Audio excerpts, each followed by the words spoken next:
नमस्कार, आप देख रहे हैं कौशाम्बी टाइम्स और मैं हूं सुशील मिश्रा।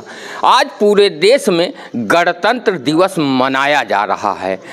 सामने तस्वीर के माध्यम से आपको दिखा दें कि हमारा तिरंगा फहरा रहा है। 26 जनवरी 1950 को पूरे भारत में हमारा संविधान लागू हुआ था। तब से लेकर आज तक हम 26 जनवरी को गणतंत्र दिवस यानी कि एक राष्ट्रीय पर्व की तरह मनाते हैं और बड़े गर्व की बात उनके लिए होती है जिसे हमारा राष्ट्रीय ध्वज फहराने का अवसर मिलता है। ऐसे ही एक सौभाग्यशाली व्यक्ति से आज आप लोगों को मिलवाएंगे। पिछले 47 वर्ष से लगातार तिरंगा फहराने का अवसर उन्हें मिल रहा है। तो आप लोगों को बता दें कि उत्तर प्रदेश के जनपद कौशाम्बी के अधिवक्ता नर नारायण मिश्रा, ये तस्वीर लगी है उत्तर प्रदेश सहकारी ग्राम विकास बैंक लिमिटेड, जिसके नर नारायण मिश्रा अध्यक्ष पिछले 47 वर्ष से लगातार बने हुए हैं। एक ही बैंक में पिछले 47 वर्ष से लगातार तिरंगा फहरा रहे हैं।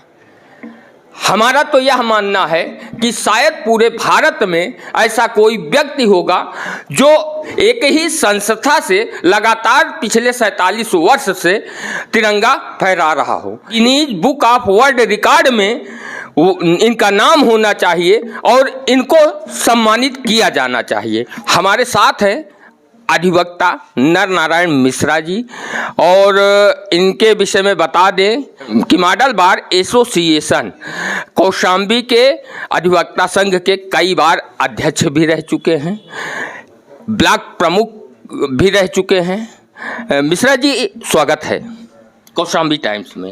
आपका भी स्वागत है जी, और बधाई हो, शुभकामनाएं आपको कि आप पिछले 47 वर्षों से लगातार भारत का राष्ट्रीय ध्वज फहराने का आपको अवसर मिल रहा है। जी, ये हमारे भूमि विकास बैंक जी, जिसे इस समय उत्तर प्रदेश राज्य सहकारी ग्राम विकास बैंक कहा जाता है, ये पूरे मंझनपुर तहसील इसका कार्य क्षेत्र है।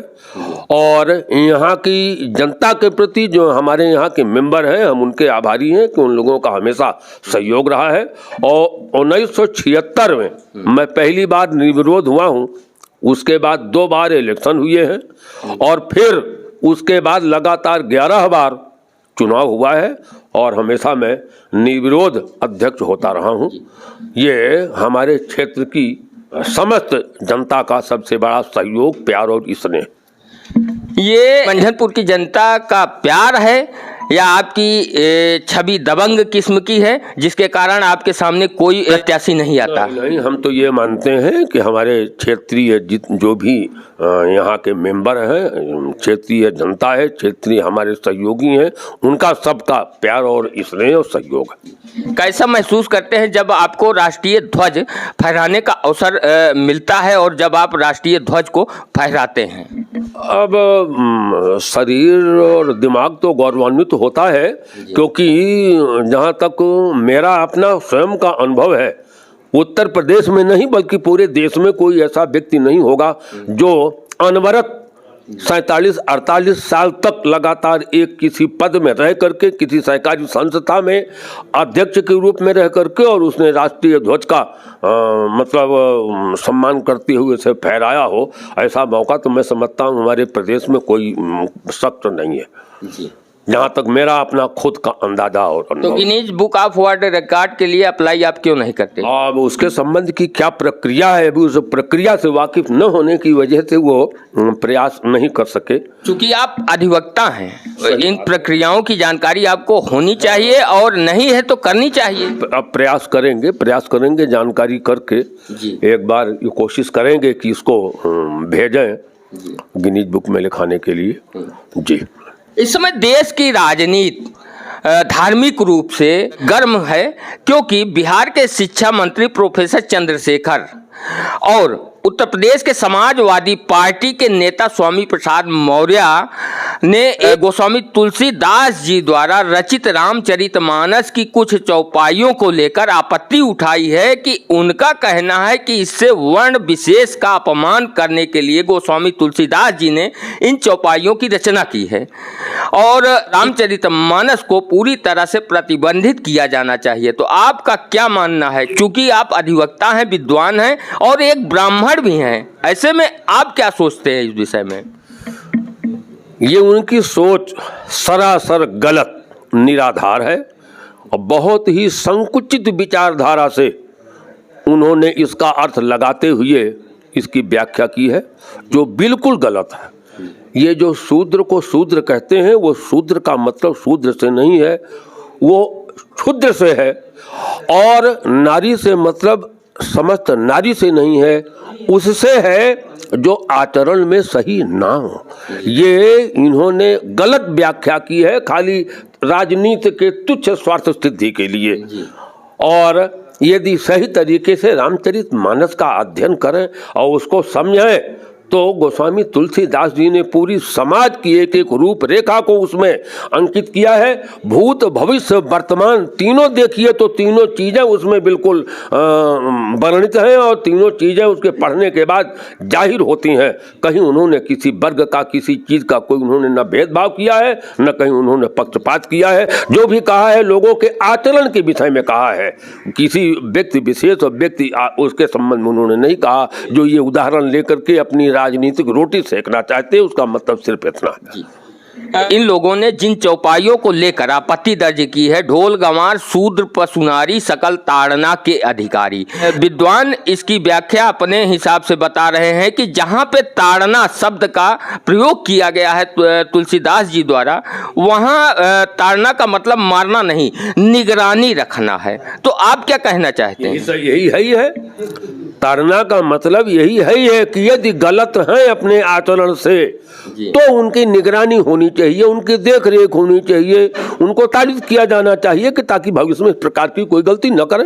उसका मतलब सिर्फ ये होता है, उसका मतलब ये लोग उल्टा लगा करके राजनीतिक रोटी सेकने के लिए ये अब इस तरीके की भाषा बोल रहे हैं और कुछ नहीं। जी एक सवाल, देश के राजनेता चुनाव लड़ते हैं, जातियों के आधार पर चुनावी मुद्दा बनाते हैं, धर्म के आधार, धार्मिक आधार पर चुनावी मुद्दा बनाया जाता है। क्या आपको लगता है कि चुनाव विकास, बेरोजगारी जैसे जो आम जनता की समस्याएं हैं, इस मुद्दे पर चुनाव होना चाहिए या धर्म के आधार पर चुनाव होना चाहिए? इस सही मामले में तो आम मुद्दा जो जन समस्याओं का होता है उसको लेके होना चाहिए, लेकिन आजकल के राजनीतिक ज्यादातर धार्मिक बातों को लेकर के, धार्मिक उन्मादों को लेकर के उसे फैला करके सोचते हैं कि यदि इस तरीके से हम करेंगे तो ज्यादातर उस जात के, उस वर्ग के लोग हमारा सहयोग करेंगे। यह इनकी एक संकुचित विचारधारा है। अब ये सारी बातें नहीं रह गई हैं। अब हर आदमी समझने लगा है कि ये इनकी जो बातें हैं राजनीतिक हैं, यह सही तरीके से, सही अर्थ से कुछ कही जा रही हैं। ये तो सिर्फ एक समाज में एक विद्वेष की भावना पैदा करने के दृष्टिकोण से यह धार्मिक विचारधारा ये लोग रखते हैं। हाँ, इस गणतंत्र दिवस के अवसर पर आप देश को क्या संदेश देना चाहेंगे? हम तो समस्त नागरिकों से ये निवेदन करेंगे कि जिस प्रकार से हमारे तमाम लोगों ने अपना सब कुछ त्याग करके, सारा बलिदान दे करके देश को आज़ाद किया और हमको ये अवसर मिला है झंडा फहराने का, गणतंत्र दिवस मनाने का, उसी तरीके से उनका आदर्श मानते हुए, उनके पचिन्हों पर चलते हुए अपने देश की सुरक्षा के लिए, अपने देश के विकास के लिए, अपने साथियों को, समाज के विकास के लिए हम निरंतर तत्पर रहें। ईमानदारी के साथ यही हमारा दायित्व होना चाहिए, यही हमारा सिद्धांत होना चाहिए। धन्यवाद आपको और शुभकामनाएं एक बार पुनः आपको कि आपको राष्ट्रीय ध्वज लगातार पिछले 47 वर्षों से फहराने का अवसर प्राप्त हुआ। बहुत धन्यवाद आपको उत्तर प्रदेश सहकारी ग्राम विकास बैंक लिमिटेड के शाखा प्रबंधक जी, क्या नाम है? रामदास सरोज जी, कौशाम्बी टाइम्स में आपका स्वागत है। आप कब से यहाँ पर शाखा प्रबंधक के पद पर हैं? मैं 4 जुलाई जी। 2022 से शाखा प्रबंधक पर कार्यरत हूँ। नर नारायण जी लगातार पिछले 47 वर्षों से यहाँ पर राष्ट्रीय ध्वज फहरा रहे हैं, कैसा लगता है आपको? बहुत बढ़िया लग रहा है। इससे पहले मैं अकाउंटेंट पद पर कार्य कर रहा था जी, 2008 से। पदोन्नति हुई? पदोन्नत होने के बाद फिर मैं यहीं आया। इन्हीं से में लगातार रह रहे हैं। इनका व्यवहार आचरण सब अच्छा है, इसी वजह से इनके सामने कोई टिक नहीं पाता। और इनका विरोध भी नहीं होता, निर्विरोध हो रहा है? निर्विरोध होते आए हैं। 1 बार 2 बार चुनाव हुआ है, फिर भी बहुमत जीत पाए हैं। आपके किसी कार्य में इनका कहीं से सहयोग रहा है हमेशा, और कहीं हमेशा बार बार पूछते रहते हैं, कहीं कोई दिक्कत हो वसूली में, ऋण वितरण में, आसान में जी बराबर सहयोग करते हैं। कहीं भी असहयोग नहीं रहा? कहीं नहीं। आपका नाम? संतोष कुमार के सरवानी जी, क्या आप भी इसी बैंक से हैं? बैंक से नहीं हूँ मैं यहाँ टाउन एरिया मंझनपुर रहता हूँ। हमारे नारायण जी हैं, हमारे साथी हैं। हम कब से जानते हैं? जब हम इनको सन 74 से जानते हैं। कैसा व्यवहार है? 74 से हमारा इनका चोली दामन के साथ है, और हर वक्त ये एक दूसरे से हमारा इनका व्यक्तिगत व्यवहार बहुत अच्छा है। तो हर बार आप भी आते हैं यहीं पर? हम भी आते हैं, जब से ये हैं तब से हम भी आते हैं। क्या नाम है आपका? मैं मोहम्मद आसिफ जमाल हूँ जी। मैं तो ये बताएं कि आप यहाँ किस पद पर हैं? मैं यहाँ अकाउंटेंट हूँ। कब से हैं? मैं 2 साल से हूँ यहाँ पे, और मैं बैंक के कर्मचारी संगठन का प्रदेश महामंत्री भी हूँ। और मैंने देखा है कि मैं पहले इलाहाबाद में 15 साल रहा, प्रयागराज में, और अध्यक्ष जी को मैं 90 से जानता हूँ। मेरी जब से यहाँ नियुक्ति हुई है, और अध्यक्ष जी का कार्य आचरण बहुत बढ़िया रहा है। और प्रदेश स्तर पर जो भी कार्यक्रम होते रहे हैं मुख्यालय पर, उसमें अध्यक्ष जी बैंक के क्रियाकलापों के बारे में, कर्मचारियों की समस्याओं के बारे में ढेर सारे जो है सवालों को उठाते रहे हैं। और जहाँ तक आप आज आए हैं हमारी बैंक में, हमारे बैंक का व्यवसाय पिछले 5 साल से बंद पड़ा था। हमारे प्रबंध निदेशक श्री R.K. कुलश्रेष्ठ जी जब से आए हैं, बैंक का व्यवसाय चल निकला है। अभी आपने जो बैनर देखा बाहर, या ये बैनर लगे हुए हैं, भारत सरकार की 2 योजनाएं हैं। उसमें अनुसूचित जाति के लिए और पिछड़े वर्ग के लिए 6% वार्षिक ब्याज दर पर जो किसान क्रेडिट कार्ड बनता है, वो शॉर्ट टर्म के लिए बनता है। हमारे यहाँ दीर्घकालीन कृषि ऋण 6% वार्षिक ब्याज दर पर भूमि विकास बैंक दे रहा है, जो प्रदेश में पहली एक संस्था है जो इतने कम ब्याज दर पर किसानों को ऋण दे रहा है। और ये बैंक सरकार सब्सिडी जब देती है किसानों को, तो वो ब्याज दर 4% ही रह जाता है। हमारे यहाँ सब्सिडी नहीं है, और हमारे भूमि विकास बैंक को कभी सब्सिडी नहीं मिली। पिछले वर्षों में 2000 करोड़ रुपया जो है वो OTS योजना में हमने दिया, लेकिन अभी तक प्रदेश सरकार ने उसका हमको कोई पैसा नहीं दिया, और पूरा पैसा बैंक को ही वहन करना पड़ा। और ये जो 6% का ब्याज दर है, वो भारत सरकार की स्कीम के तहत हमको मिला हुआ है, और उसमें हम कम मार्जिन पर अपना किसानों को जन कल्याण योजना के तहत इसको बांट रहे हैं। और अभी अध्यक्ष जी के मार्गदर्शन में, और अभी हमारे पास करीब 6 लाख रुपया हमने अनुसूचित जाति वर्ग को इसी माह वितरित किया है।